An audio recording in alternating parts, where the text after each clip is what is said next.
parce que je sens que je suis mon corps. Donc le stress me déconnecte de mon corps et me déconnecte de moi. Donc je suis déconnectée de ma pensée, de mon émotion, de mon corps. Je deviens un bouchon flottant sur la mer déchaînée.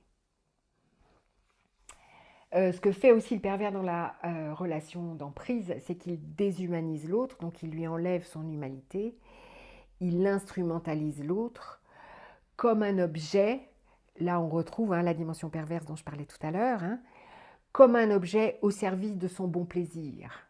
Donc il va nier la parole de la proie, savoir pour elle ce qui se passe pour elle, parce qu'en général, ces gens-là s'intitulent férus de psychologie, lui définir ce qu'elle vit, lui définir ce qu'elle est, s'en servir pour servir ses propres intérêts.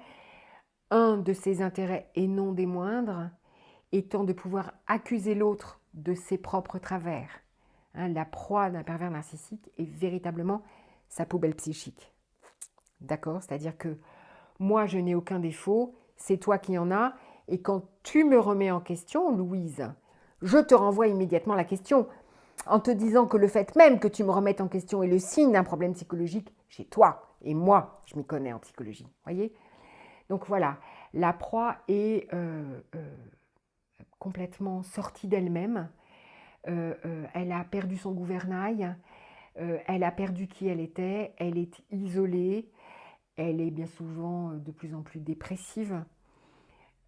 Et dans ces cas-là, la seule chose qu'elle trouve à faire pour essayer de tenir debout, c'est se raccrocher au seul pilier qu'elle est à ce moment-là. Malheureusement, ce pilier, il est pervers narcissique.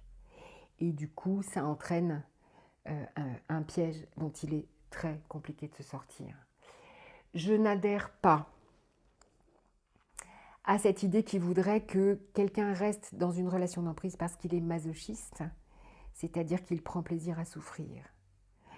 Mais bien plutôt, je dirais, comme fait mon maître Alain Crespel, le sens prime sur le confort.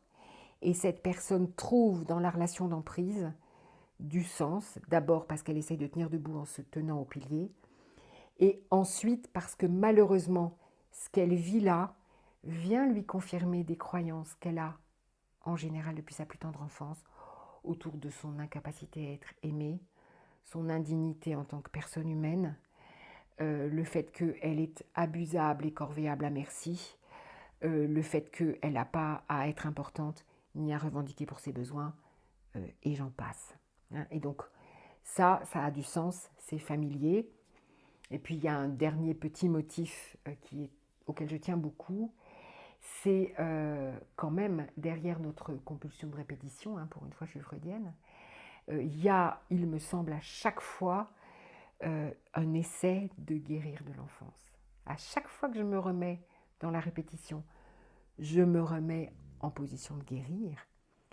Et la bonne nouvelle, c'est que quand on sort de l'emprise et qu'on se met à travailler sur soi, on a tout d'un coup un potentiel phénoménal qui s'ouvre pour avoir confiance, pour avoir conscience de soi et pour pouvoir enfin réparer les blessures et entrevoir qu'on est digne d'être digne, digne d'être aimé, digne d'être respecté, digne d'avoir de la valeur, digne d'être bien traité.